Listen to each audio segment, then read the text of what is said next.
Hello viewers, मैं हूँ Ark Explainer and today I gonna explain you a anime series name as रे life.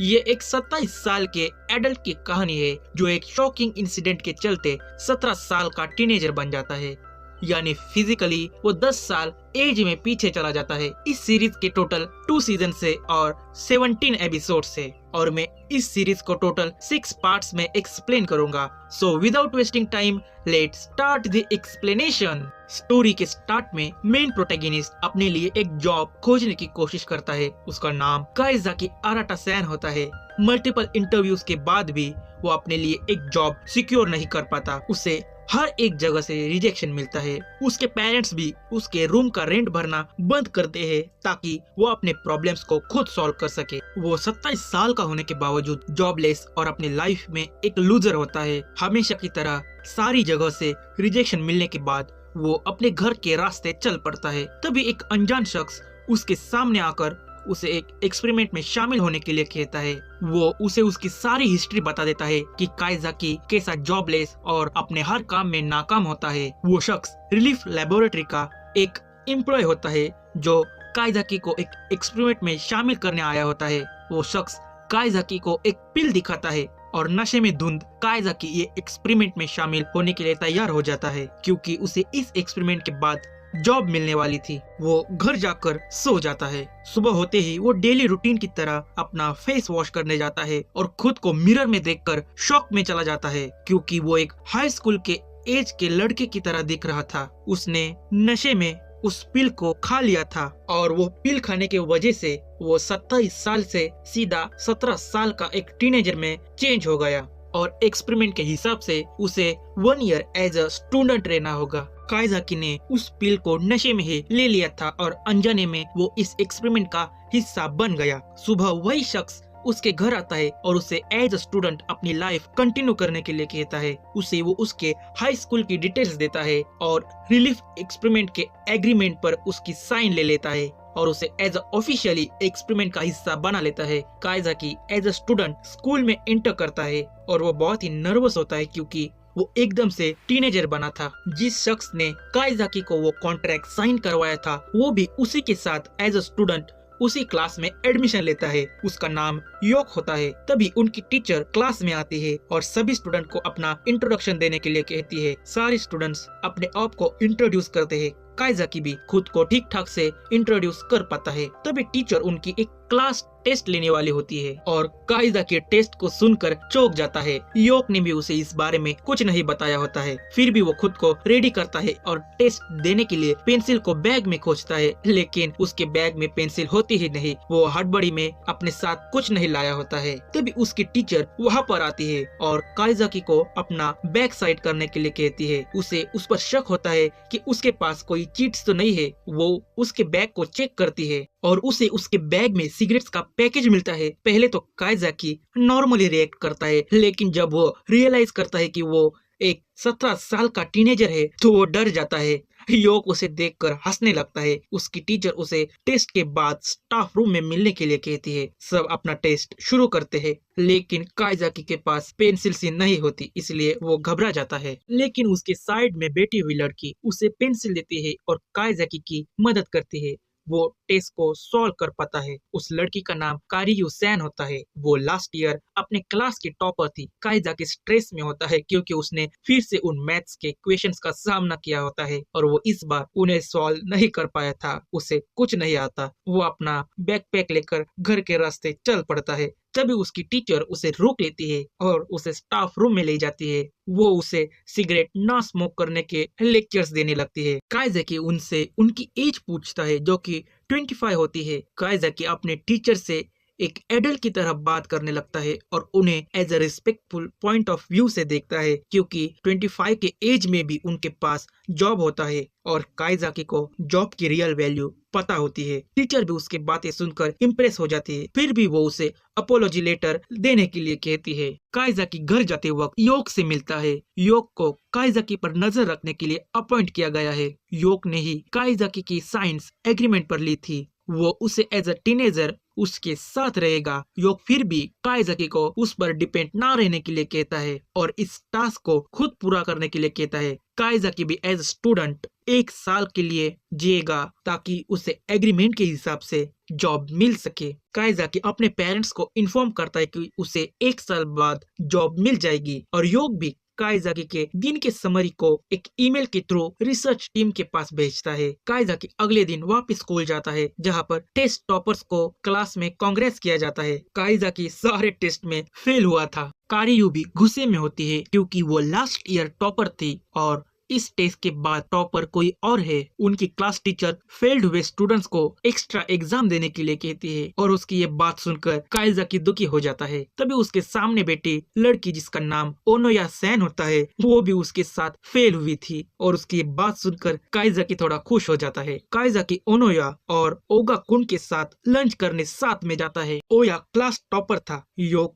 काइजाकी पर नजर बनाए होता है। लंच करते वक्त काइजाकी और ओनोया कारियू को ओया की गर्लफ्रेंड मानते हैं लेकिन वो उनकी बातों को खारिज कर देता है। लंच करते वक्त उनका ध्यान क्लास टॉपर की तरफ जाता है जिसका नाम हिशोरू होता है। काइजाकी का ध्यान भी उस पर जाता है और वो हिशिरू से उसकी तकलीफ पूछने जाता है जहाँ पर उसके पास लंच के लिए पैसे नहीं होते। काइजाकी उसे लंच के लिए पैसे देता है लेकिन वो लेने से मना करती है। फिर भी वो जबरदस्ती उसे पैसे देता है और उसने एक हाई स्कूल गर्ल का हाथ पकड़ा होता है इसलिए वो नर्वस हो जाता है और उसके माइंड में फीलिंग्स जनरेट होते हैं। काइजाकी वापस अपने दोस्त के साथ लंच करने आता है और ओनोया उनसे अपना नंबर शेयर करने के लिए कहती है और उसकी ये बात सुनकर और उसका मोबाइल फोन देखकर काइजाकी चौंक जाता है क्योंकि उसके वक्त में जब वो रियली हाई स्कूल में था तब मोबाइल फोन स्कूल में अलाउड नहीं होते लेकिन अब सब मोबाइल फोन्स को यूज करते हैं। काइजाकी भी अपने दोस्तों के साथ अपना फोन नंबर शेयर करता है। योग उसके हर रिएक्शन पर नजर बनाए होता है। काइजाकी अपना अपोलॉजी लेटर टीचर को सबमिट करने जाता है जहाँ पर उसकी मुलाकात फिर से हिशिरू से होती है जहाँ पर वो टीचर से टेस्ट से रिलेटेड क्वेरी सॉल्व करने आई थी। काइजाकी का नाम उसे याद नहीं होता इसीलिए वो उसे सिगरेट गाय कहकर बुलाती है। काइजाकी उसे फिर से अपना नाम बता देता है और खुद के बारे में इंट्रोड्यूस करता है। हिशिरो उसे कहती है कि मुझे माफ कर देना, मैं तुम्हारा नाम याद नहीं कर सकी। मैं हमेशा अकेली रहती हूँ और लोगों से डायरेक्टली बात करती हूँ इसलिए लोग मुझसे दूर रहते हैं। काइजाकी उसे स्माइल करने के लिए कहता है ताकि लोग उससे ज्यादा फ्रेंडली रह सके। तभी वो एक वियर्ड सी स्माइल देती है और काइजाकी उसे देखकर डर जाता है। हिशिरो दुखी हो जाती है और कहती है कि मैं एक स्माइल भी ठीक से नहीं कर सकती तो फ्रेंड्स कैसे बना सकती हूँ। काइजाकी कहता है कि समय के साथ साथ तुम बहुत सारे दोस्त बना लोगी। तभी हिशिरो उससे उसका फोन नंबर मांगती है और काइजाकी थोड़ा नर्वस हो जाता है। हिशिरो फ्रेंड्स बनाने की शुरुआत उसी से करना चाहती है। उनकी बातें योग सुन रहा होता है। शाम हो जाती है और काइजाकी घर वापस आ जाता है जहाँ पर वो उन्हीं टेस्ट की प्रैक्टिस कर रहा होता है जिसमें वो फेल हुआ था। तभी उसे सिगरेट स्मोक करने की इच्छा होती है लेकिन वो उसे स्मोक नहीं कर पाता क्योंकि उसे अपने टीचर्स की बातें याद आती है। वो योग को कॉल लगाकर पूछता है कि क्या मैं सिगरेट स्मोक कर सकता हूँ तो योग कहता है तुम एक टीनेजर हो, इस बात का ध्यान रखना। योग उसे ये भी कहता है कि हिशिरो से अपनी दोस्ती सोच समझ कर करना क्योंकि 1 साल बाद सब लोग ये भूल जाएंगे कि 17 साल का काइजाकी अराटा नाम का एक लड़का भी था। तुम फिर से 28 साल के हो जाओगे। थोड़ी देर बाद उसे हिशिरो का ही मैसेज आता है जिसमें वो कहती है कि थैंक्स, तुमने मेरी आज हेल्प की। वो कुछ देर के लिए उसके साथ बातें करता है और बाद में अपना सिगरेट का बॉक्स वापस रख देता है, यानी वो अपनी सिगरेट की आदत छोड़ रहा है और ये उसका फर्स्ट चेंज होता है उसके लाइफ में एज अ स्टूडेंट। काइजाकी अगले दिन वापस स्कूल जाता है जहाँ पर हिशिरो उसके पैसे वापस लौटा देती है और उसे थैंक्स भी कहती है। तभी योग की बात उसे याद आती है कि 1 साल बाद सब उसे भूल जाएंगे। वो इसी बात को सोच रहा था। सीन शिफ्ट होता है नेक्स्ट टेस्ट की तरफ जहाँ पर उसका रिजल्ट आ जाता है और काइजाकी के साथ साथ ओनोया का रिजल्ट सेम होता है। उन्होंने बहुत ही बुरा परफॉर्मेंस दिया होता है और ओया उनका रिजल्ट देखकर चौंक जाता है क्योंकि इस बार उनके मार्क्स पहले के मार्क्स के बराबर बहुत ही कम होते हैं। तभी वहाँ पर हिशिरो आती है और उन्हें कहती है कि क्लास टॉपर्स को टीचर्स ने स्टाफ रूम में बुलाया है और वो ओया को अपने साथ ले जाती है। वो उसे सर नेम से आवाज देती है और ओया कहता है कि तुम मुझे मेरी निक नेम से बुला सकती हो, तुम मुझे काजू कह सकती हो।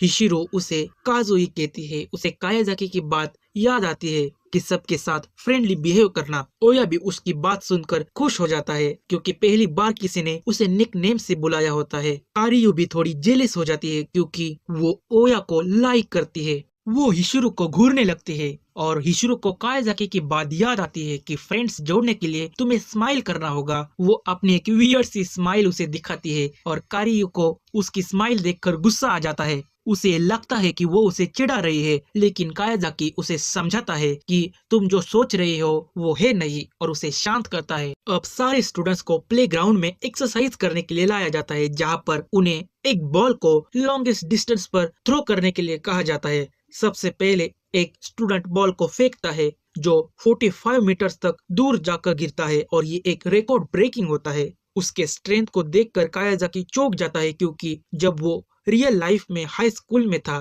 तब उसके क्लासमेट्स इतने स्ट्रांग नहीं थे। अब बारी क्लास टॉपर यानी ओया की आती है और वो बेचारा बॉल को 2 मीटर दूर तक ही फेंक पाता है। कायाजाकी ओया का मजाक उड़ाता है कि तुम सिर्फ क्लास में ही टॉप करते हो, ग्राउंड पर नहीं। अब बारी उसकी आती है। वो थोड़ा नर्वस होता है क्योंकि कई सालों बाद वो कोई गेम खेल रहा होता है। वो बॉल को थ्रो करता है और तभी उसके शोल्डर में क्रैम्प आ जाता है और बॉल उसके हाथ से नीचे गिर जाता है। उसका स्कोर होता है सिर्फ 1 मीटर। अब इस बार ओया उसे चिढ़ाता है। योग भी उसकी हालत को देखकर अपनी हंसी रोक नहीं पाता। सीन शिफ्ट होता है गर्ल्स की तरफ, जहाँ पर रेस में कारियो फर्स्ट राउंड में फर्स्ट आती है। वो स्कूल के वॉलीबॉल टीम की वाइस कैप्टन होती है। अब सेकंड राउंड में तामाराई सैन नाम की एक लड़की फर्स्ट आती है जो वॉलीबॉल टीम की कैप्टन होती है और वो कारियो का रिकॉर्ड तोड़ देती है। एक दूसरे के राइवल्स होने के बावजूद वो एक अच्छे दोस्त होते हैं और यही बात को समझकर कायाजाकी सोच में पड़ जाता है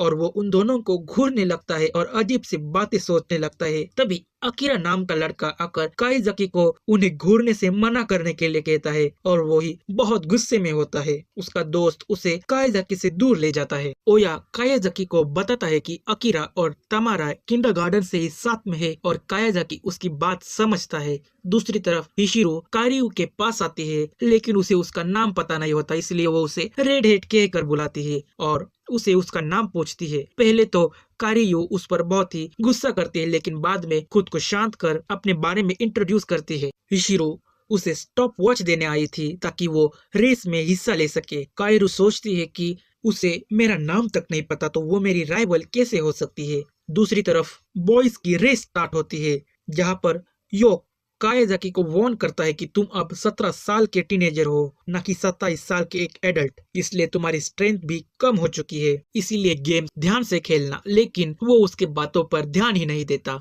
और बेफिक्र होकर रेस में हिस्सा लेता है और रेस के स्टार्ट में वो लीड में होता है, पर अचानक से उसके पैर में क्रैम्प आ जाता है और वो नीचे गिरता है। एज अ स्टूडेंट वो अपनी लाइफ में लूजर बना होता है। रेस का इंचार्ज स्टूडेंट उसे नर्स के पास फर्स्ट एड के लिए ले जाने आया होता है, लेकिन वो जाने से मना कर देता है। लेकिन वो जबरदस्ती उसे गोद में उठा कर ले जाता है और सबके सामने उसका मजाक बन जाता है। अगले दिन कायाजाकी स्कूल जाते वक्त हिशिरो से मिलता है। वो दोनों साथ में स्कूल जाते हैं।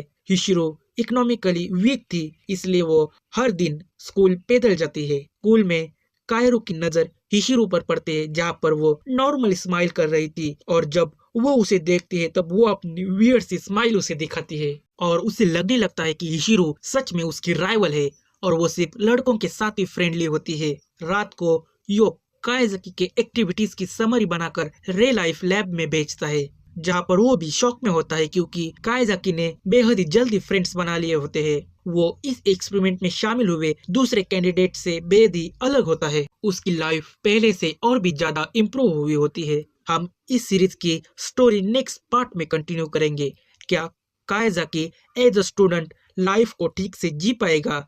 क्या कारियो अपने गलत फहमियों को दूर कर पाएगी? जानने के लिए इस चैनल को जरूर सब्सक्राइब करें और बेल आइकन को दबाएं ताकि इस सीरीज के नेक्स्ट वीडियो का नोटिफिकेशन आप तक जल्द से जल्द मिलता हो। नेक्स्ट वीडियो में जय हिंद।